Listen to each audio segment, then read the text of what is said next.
Okay, so this actually might address a couple of these. I'm going to see the modern society and maybe Buddhism with doubts. We can just talk and people can see. And we'll see if there's a way that kind of links up with other ones. But there's actually a sutta called the Kalama Sutta. I don't know if people have heard of that. It's called the Kalama Sutta. And it's a story where the Buddha goes to a village, and they're called the Kalamas. And so what happens when they get there? So they're on the edge of the wilderness, and a lot of mendicants go through, and ascetics and Brahmins go through this town, going into the wilderness. And they all are preaching different things, teaching different things. And so as they go through, what happens is they all come through and they say, I've got the truth, I've got the right teaching. Everyone else, actually, they don't quite got it right. So make sure you want to make sure you follow me. I've got the right answer.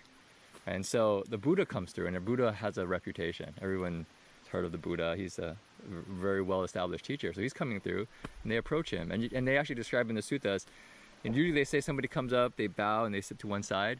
They say some come and bow, some people just stand to one side, some people just stand. So there's a lot of different types of people all gathered from the Buddha. The Kalamas are like a village. Yeah. Think of it as an Indian village. And then so they ask the Buddha, we have all these people come through the village, all these religious teachers. And they say, I've got the truth, and everyone else doesn't have it. I've got the way, everyone else doesn't have it. What do you teach, Venerable?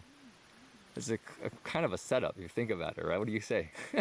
Well, yeah, I got the truth. I got the right answer. Everyone else. Well, what does the Buddha respond? I don't know, people who haven't heard the sutta, if you've had a sense of what would the Buddha say. If somebody came to you and said, what's the right answer? Are you the right answer? And everyone else is wrong? What's the answer? Anybody have a sense who hasn't read the sutta?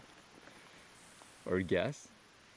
No right or wrong. No right or wrong? Well, the Buddha is interesting. He said, not quite. He didn't quite say that. He said, Kalamas, you have doubt at a place there's appropriate to have doubt. So this kind of comes to the place of doubt.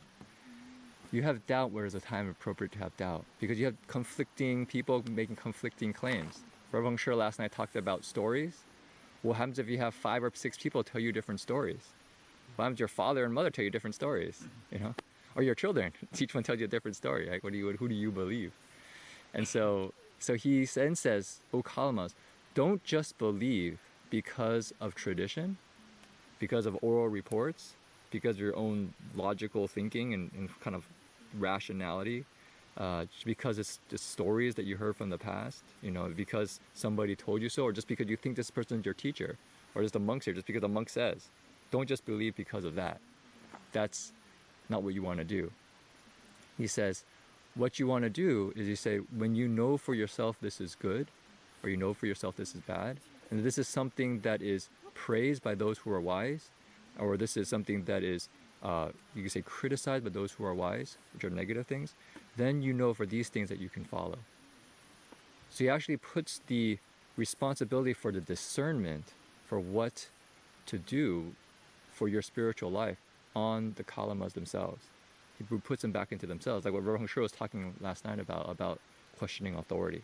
So the Buddha actually brings it back to them. And they're sitting there, and then he actually asks more questions. The Buddha doesn't just leave it at that. So he asks them, how about greed?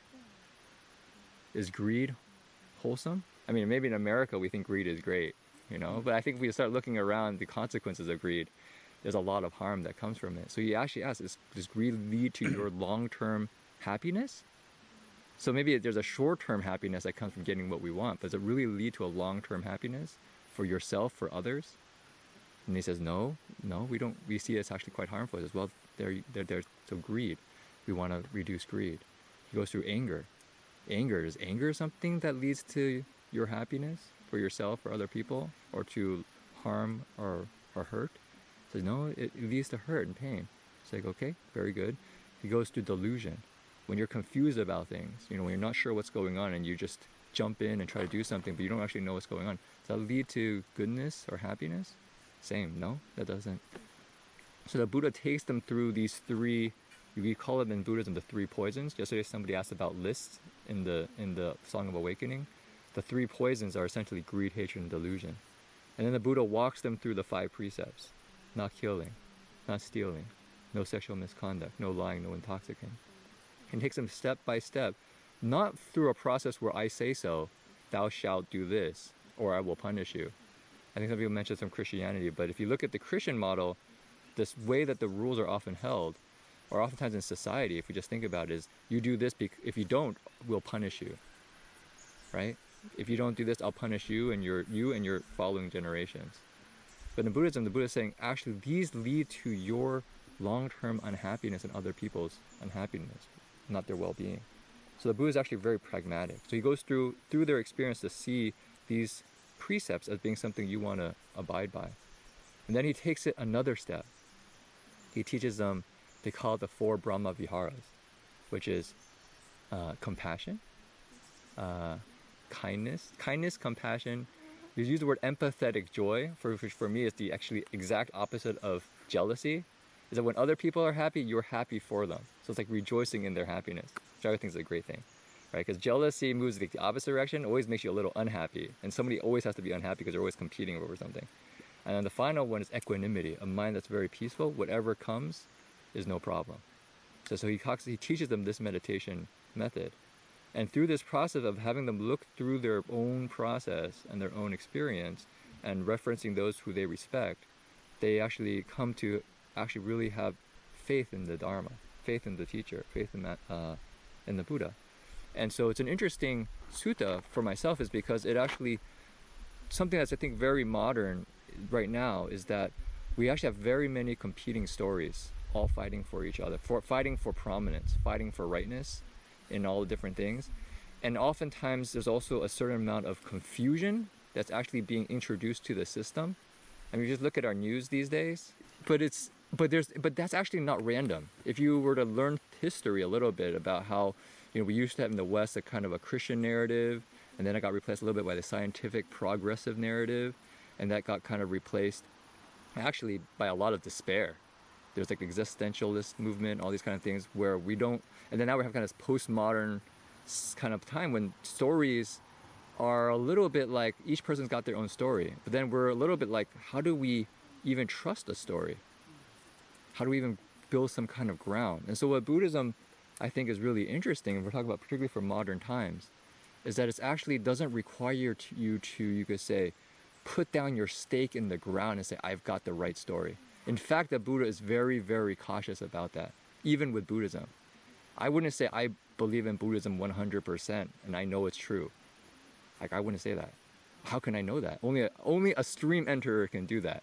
So that spirit is essentially, we don't have to get our mind fixated.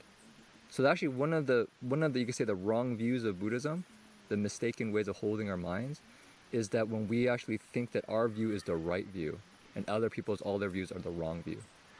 And I think that's a very useful place to start from within a modern context. Mm-hmm. But it's not to say that there's no skillful and unskillful action. That's the trap that happens in modern society oftentimes, is we move into a kind of relativism, where then if there's every story is, there's no real quote unquote right story, then everything is fine. I can do anything I want. I can just do anything I feel like. The problem was that there's actually consequences to our actions. And so if we kill, we actually create a lot of, you could say, fear in ourselves for other things coming to kill us. At the very least, if we kill little insects and bugs and animals, we destroy that relationship we have with them. Whereas we don't see the potential kinship that we would otherwise have, right? And so these principles are actually things that we could explain through people's experiences, and we don't have to have a rightness to them. So for those of you taking notes, a very important point Jin Chuan is saying is that in Buddhism, once you have a fixed view, you are making the teachings into something dogmatic, which means this is the law and it applies to everyone. Buddhism, as the Buddha taught, was never that at all. What the Buddha taught was according to conditions, meaning if he had someone on his left, he would teach the person according to his or her causes and conditions. It was very specific to that person. And the Buddha could say something totally different to the person on his right, because that's what that person needed to hear to break his views or attachments that was holding him back from uncovering his mind. Because everyone is different. I mean, I think that's maybe a starting point if you want to be in modern society is not to take a fixed view on something, but at the same time, you can with the Dharma principles, by not taking a fixed view doesn't mean you go to also just relativism, where nothing matters. It's that you actually have ways to skillfully engage in life, in society, but you don't have to fixate and judge and convert people to your own point of view to be okay. And I think that's at least that was something that really attracted me to Buddhism, is because it didn't have a strong proselytizing need to be out there. It was about cultivating yourself, and if you can live a wholesome life, then other people will be moved and interested to be part of it. The moment you use Buddhism as a way to look at people, him, her, what they're doing, you're off. You're off by so much that you're in the opposite direction, because the teachings about Buddhism is first to look at yourself. Shufu said, don't be like a camera. You know what a camera does? Camera takes pictures of everyone, but it can't take a picture of itself. Camera can take pictures of everything outside of it, but it can never look inside. So the whole point of the teachings of Buddhism is internal. The moment you start like, oh, the Buddha says this, how come you are? The moment you have that, you're using the teachings wrongly. You're using a saw to hit a nail. It doesn't work. It will just cause you a lot of affliction and anger or sadness or depression or wherever your mind takes you. So when the Buddha taught, he taught according to conditions, to the people he was speaking to, and he would speak differently to different groups of people. The Buddha did not create Theravada Buddhism, he did not create Mahayana Buddhism, he did not create the different schools. It was people who came after that, who felt that the teachings were really good and useful. And then they tried to systemize a way or a classification of the teachings, either according to periods or the type of teachings, to help people access the Dharma. And then people being people, they took it one step further and they started identifying themselves with the different classifications. And luckily we have Shufu. He said Buddhism in America, when it comes to the West, he said don't call it Buddhism. He said call it study of the mind.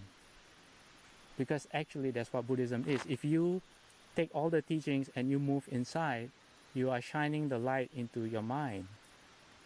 It's not about an outside thing. Why? I think that's really skillful, because everyone has a different view of what Buddhism is. Everyone here, I bet you write down, if you write an essay about what Buddhism is, everyone's essay will be different because of where you come from and what you have been exposed to. I personally find the whole Pali Canon or the Theravada Sutra to be kind of like the part that gives you inner discipline. For example, it explains what the 5 precepts are. It gives you all the rules about the 5 precepts, and it explains the benefits.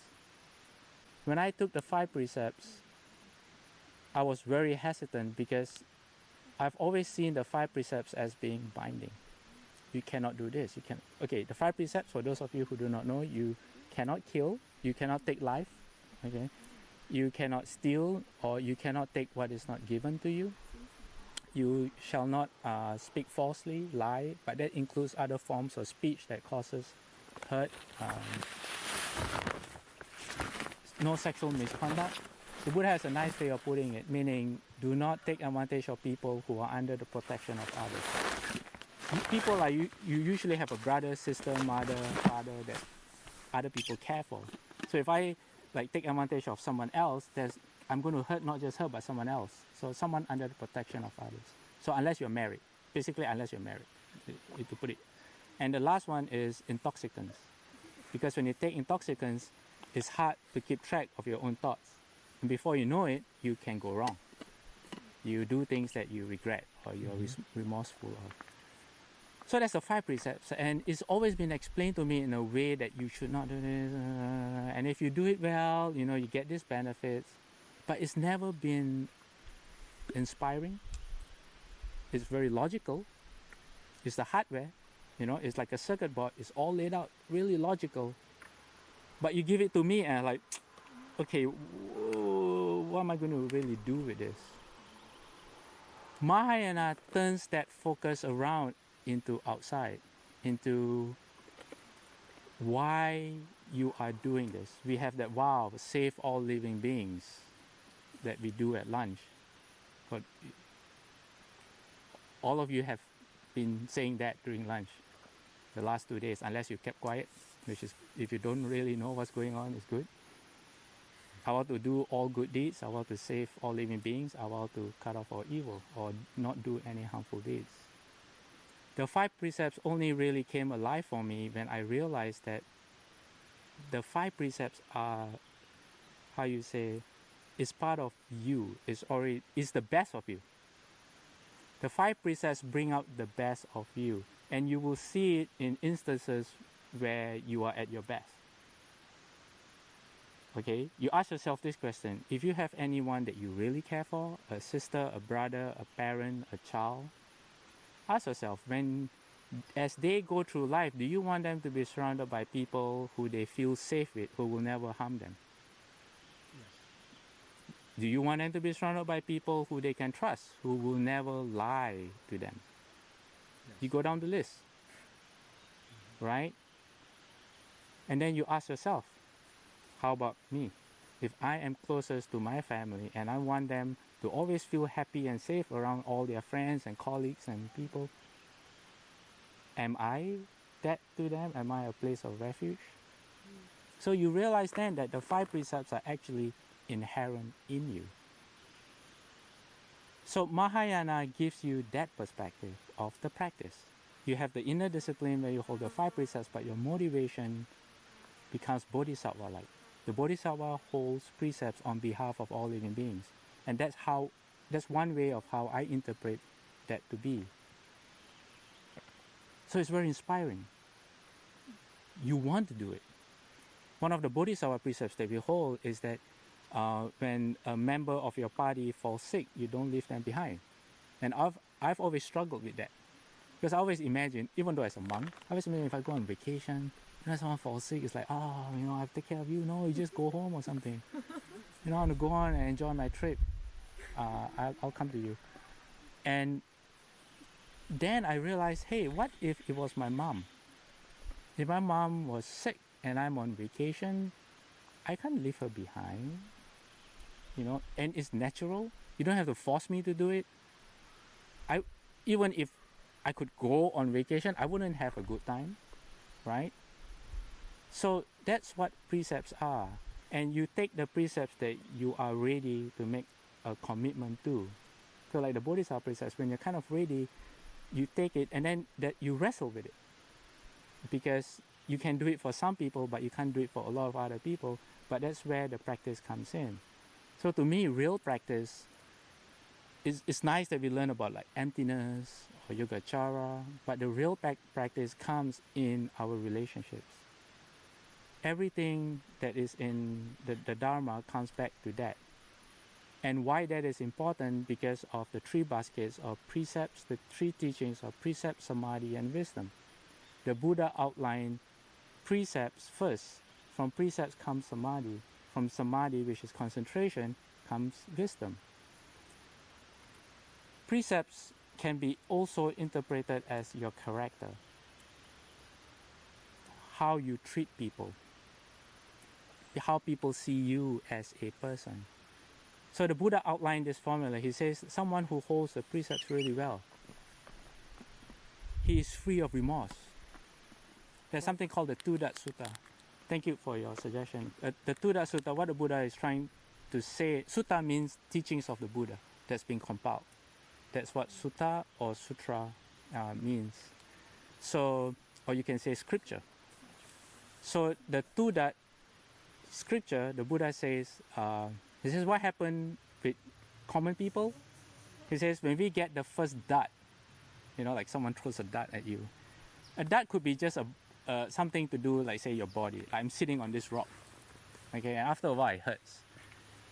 And that's the first dart, like a body pain or when you fall sick.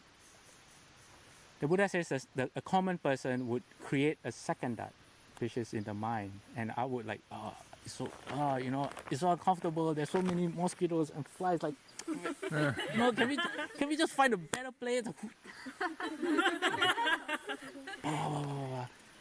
Second dot, lots of second dots, like up here, like, suffering and affliction. But he says the wise one, they get the first dot, and that's it. The mind doesn't go on. So that started me thinking like, does that mean like hardship and suffering is different? And there's another sutta where it says, just as a mother cares for their child. So if there's this image of a mother, a poor mother with a newborn baby, there's not enough to eat. I know newborn babies don't eat food, but this is not a very accurate example, so just bear with me, okay? So assuming the mom, without enough food to eat, she doesn't eat, but she feeds her own baby. There's rain coming down, and the roof has leaks, and she has no choice but to shield the baby with her own body. And that's pretty tough, right? That's pretty tough. But if you were to ask the mother, how would you feel here? When you put someone's needs ahead of your own, how does it make you feel? Or if you have to go hungry for 4 days, just because someone forces you to go hungry, it hurts. You feel, I don't know, I would feel angry at being forced to go hungry and blah, blah. But what if you went hungry because you were in a place that one of our guys are going to meet, Miguel, he's going to Bolivia. Let's say you go to a village and the people there have nothing to eat. And you have a bag full of food, and you're like, and you give away all your food for 4 days. Will it hurt? You bet. But how would you probably feel in here? So, second dot, hardship does not need to translate into suffering. It's about your perspective of, do you put people ahead of you, or do you put yourself ahead of you? So the moment in life when we go out into the modern world and you want to be number one, what comes with number one? A lot of stuff. Suitcases full of suffering. But if you let others go, you support them. It's how we treat people and the relationships and the intention that we bring to that. And if you try that, that's what the Buddha means when he says from precept, from character, you go to concentration. Because the Buddha outlines someone like, because he treats everyone so well. He doesn't fight, he doesn't steal. He don't go online and flame someone, and then, half an hour later you check to see if, people support you, like you. Someone like that, almost like with a smile on their face. They just sit down, and then they recite the Buddha's name, or they count their breath. Whatever meditation door you choose, Tibetan, Vipassana, Mahayana, it doesn't make any difference. That person will enter deep concentration, or the dhyanas. And the most important thing is, because they have that foundation, when they develop their skill in concentration, they can repeat it over and over again. Now, some of you may have had some success when you try to meditate. But if you don't have that foundation, you will quickly find that to replicate that success will drive you crazy, because it becomes random. It becomes a skill in concentration rather than a skill in laying the right foundation. You don't have to take my word for it. This is just my own theory, but you can try it out and see. Well, the Buddhist theory, so The Buddhist theory. He's pretty reliable. Yeah. So I'm sorry I took so much time. Oh, no, that's good. Jin Chuan Chef. Yeah. Yeah. Okay, so, we have another time tomorrow. Maybe we can, I was thinking probably what's another pretty rich topic is the gender ones. So we can hit Okay, those that one I and wouldn't see. go. We'll see how that plays out, because I think it's also this is actually definitely an important question for modern times, is because gender roles in many senses become very, very fluid, and the kind of traditional ways, even how, in a family it's usually set up with a mom and a father, are no longer so set. So what does that mean, and how can Buddhism address that? And it's actually, just as a note, I think it's really interesting because the sixth patriarch actually deconstructs a lot of the normal ways we see things. But he doesn't deconstruct in the way that mostly we do it in society, which is usually through a really critical mind. Usually when we deconstruct something, we usually are being kind of mean. Aha, I see your story or your assumption. I'm going to cut you down a little bit. It's not coming from a place of like compassion. I really want to help you completely for your benefit, completely humbly to help you wake up. So there's an interesting place there. Our Okay. deconstruction goes, you help someone regardless of their race, color, what they believe in, who they are, and how they sound. You go beyond that. So you can't be more fair than that. Okay, so see you people tomorrow.